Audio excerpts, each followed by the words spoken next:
Hola, ¿cómo están? Espero que se encuentren bien. Como siempre, antes de comenzar la clase, les recuerdo que exploren la hoja de ruta y hoy sobre todo que realicen la actividad número 1. Si ya lo han hecho, les doy la bienvenida al video de la clase 3. Como habrán visto, y empezamos una nueva unidad y vamos a trabajar los temas 1 y 2. Es bastante extenso el contenido y la bibliografía que vamos a trabajar, entonces para no extendernos tanto en el video, vamos a hacer simplemente, vamos a mostrarles el recorrido general que proponemos desde la cátedra para estos contenidos. Así que si tienen preguntas o dudas más puntuales, les sugerimos hacerlas en el foro de consultas y las responderemos lo más rápido posible junto con la profe Janina. Ahora sí, para comenzar, les proponemos retomar la pregunta de la actividad número 1, ¿para qué sirve la escuela? ¿No? Silvina Geertz nos acerca un concepto que puede ayudarnos a ordenar un poco esta pregunta desde el punto de vista teórico, hacerla más específica, que es el concepto de función social de la escuela, claramente. Es decir, que estas interrelaciones entre lo educativo y lo social, que es el primer tema de la clase de hoy, las vamos a trabajar desde este concepto, desde el concepto de función social. Entonces, nuestra pregunta original, ¿para qué sirve la escuela?, se transforma en ¿cuál es la función social de la escuela? Es en torno a esta pregunta que se desarrollan múltiples corrientes teóricas en el campo de la educación, concepto que ya trabajaron en la clase pasada con la profesora Janina. Y lo que vamos a ir viendo es explicando brevemente estas corrientes y les proponemos que traten de ubicar su respuesta a la actividad número 1 en alguna de todas estas corrientes que vamos a trabajar hoy. No para que se encasillen en una sola postura, sino para que puedan ver qué supuestos llevan con ustedes y cuáles son sus argumentos para plantarse en esa teoría o en esa postura, y también, sobre todo, para que puedan abrirse a posturas nuevas. Así que esta es la propuesta de la clase de hoy. La primer corriente sobre la que vamos a trabajar se denomina teorías del consenso, y estas están aglutinadas bajo la idea de orden, de armonía social, que solamente puede alcanzarse mediante la aplicación de normas que regulen la vida social. Estas teorías se caracterizan por el optimismo pedagógico, y en este marco podemos mencionar la teoría del capital humano, el desarrollismo en América Latina, la pedagogía por objetivos.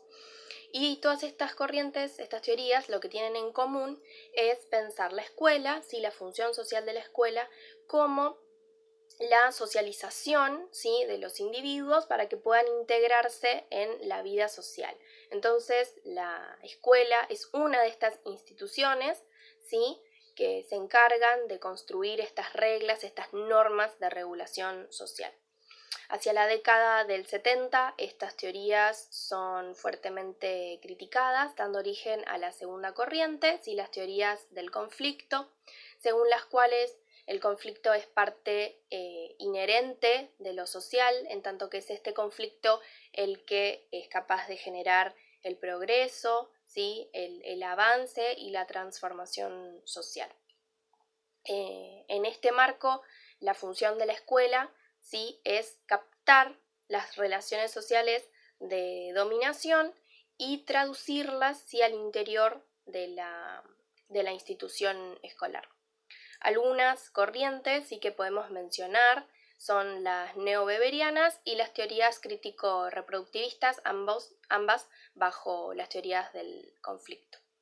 Respecto de las teorías crítico-reproductivistas, le adjudican a la escuela un papel de institución reproductora de estas desigualdades sociales adentro de la institución escolar. Es decir, que lo que comparten todas estas teorías en común es ver la escuela como un campo de lucha de clases. Volviendo a las teorías crítico-reproductivistas, podemos encontrar dos vertientes que dependen del objeto o del elemento, mejor dicho, que va a estar en disputa en esta distribución desigual. Por un lado, las teorías de la reproducción económica, en este caso lo que se encuentra bajo esta distribución desigual, van a ser los bienes económicos, o el capital económico, Y por otro lado, ¿sí? Respecto de las teorías de la reproducción cultural, lo que va a estar en disputa, ¿sí? Es una distribución desigual del capital cultural. Dentro de las teorías de la reproducción cultural, ¿sí? La obra más representativa es el libro La reproducción de Pierre Bourdieu y Jean-Claude Passeron, publicado en 1977, ¿sí? En el cual los autores explican la reproducción social desde una perspectiva cultural y simbólica. Es una lectura bastante compleja, larga, pero si les interesa les dejamos el link en esta publicación para que tengan acceso al libro completo. La idea, ¿sí? De estos autores es criticar fundamentalmente a las teorías del capital humano, según la cual el éxito o el fracaso escolar dependen exclusivamente de las características y de las capacidades particulares de cada sujeto, ¿sí? Es decir, pregonan un discurso meritocrático, y esto es justamente lo que se critica, porque según estos autores, ¿sí? Passeron y Bourdieu, lo que define si el éxito o el fracaso escolar es el capital cultural y el hábitus. Estos son algunos conceptos nuevos de Bourdieu. La profesora Janina introdujo algunos la clase pasada.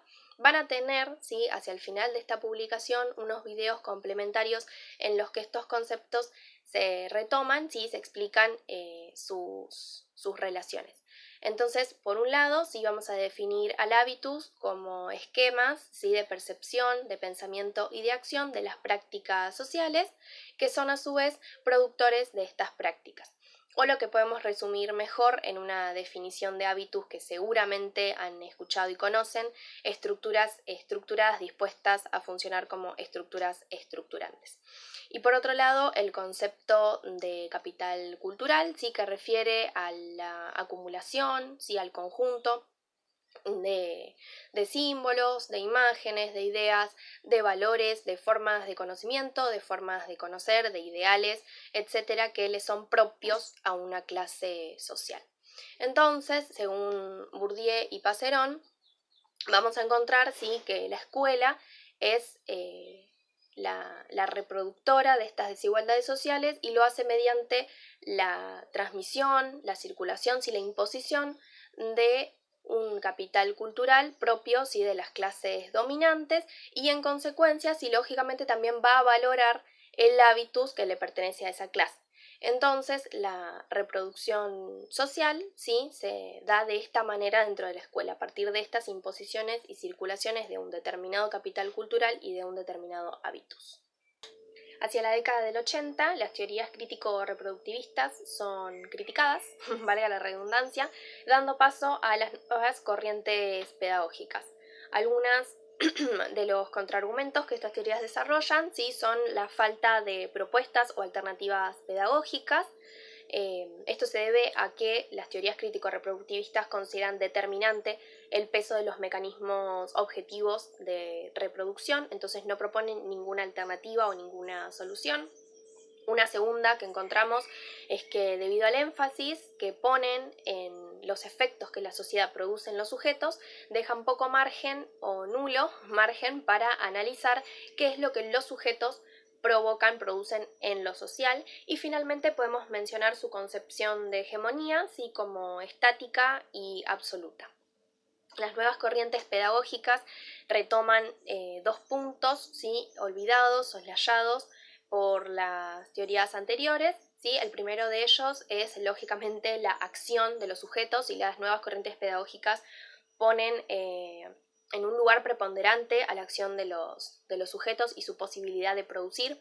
Y por otro lado también retoman, ¿sí? El interior de la institución escolar, ¿sí? La vida escolar, la cotidianidad, o lo que también conocemos como la caja negra de la escuela. De esta manera, la institución escolar puede posicionarse como un campo de producción y no solo de reproducción. Dentro de estas corrientes podemos mencionar la teoría de los códigos de Basil Bernstein y también la teoría de la resistencia de Henry Giraud, que es en la que nos vamos a enfocar. Voy a leer una frase de Henry Giraud, ¿sí? Para ilustrar su crítica. Subvalorando la importancia de la acción humana y la noción de resistencia, las teorías de la reproducción ofrecen poca esperanza para criticar y cambiar los rasgos represivos de la escolarización. Acá podemos ver claramente cómo no niega el peso de los mecanismos objetivos de reproducción, pero abre un espacio para la posibilidad.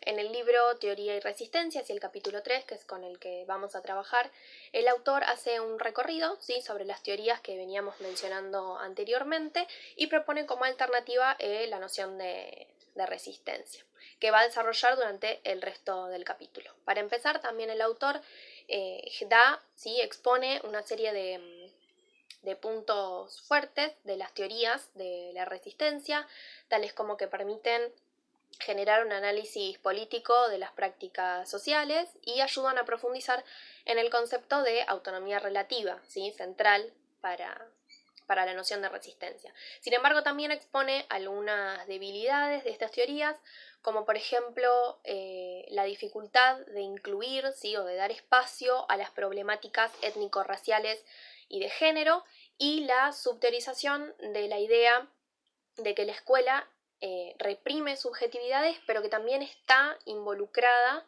en su producción.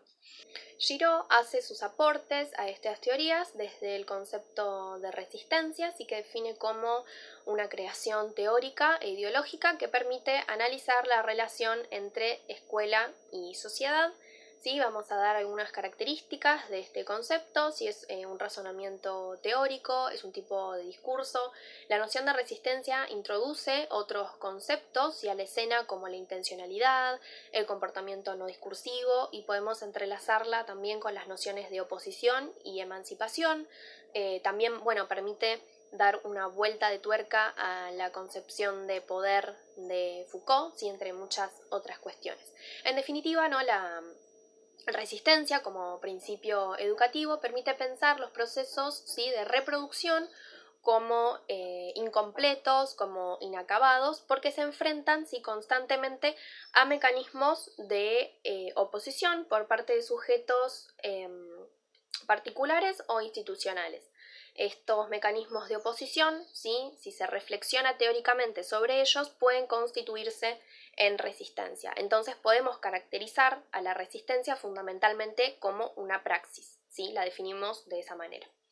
En este contexto, entonces, la escuela es una institución cuya función principal es la hegemonía, pero esta hegemonía nunca se da de modo total, siempre es inacabada, contradictoria, no es hegemónica. Eso como para que tengan una idea al momento de abordar la lectura. Les sugerimos que traten de ir identificando todos estos puntos y estas partes del recorrido del autor. Ahora cabe preguntarse cómo podemos llevar a la práctica todas estas ideas que propone Giraud en un contexto como en el que vivimos, una sociedad en el que el modelo preponderante, el modelo hegemónico, es el neoliberalismo.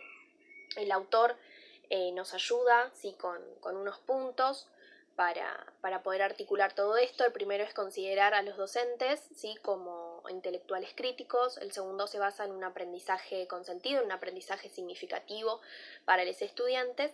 Y el último va a tener que ver con la configuración de valores democráticos que sean cimiento del escenario privilegiado para el desarrollo de la pedagogía crítica.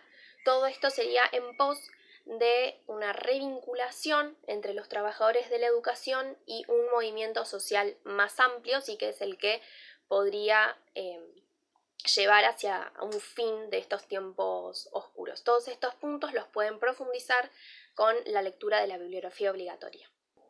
Hasta acá estuvimos hablando de pensadores fundamentalmente europeos, y van a encontrar algunos norteamericanos. Entonces no cabe preguntarnos qué pasa con América Latina. Esto lo vamos a explorar la próxima clase con la profe Janina. Nosotros por acá terminamos hoy. Solamente queda recordarles que realicen la actividad número 2 para acreditar su asistencia, y recuerden también revisar el anexo en donde tienen toda la bibliografía y otros materiales complementarios. Les mando un fuerte abrazo, buena semana.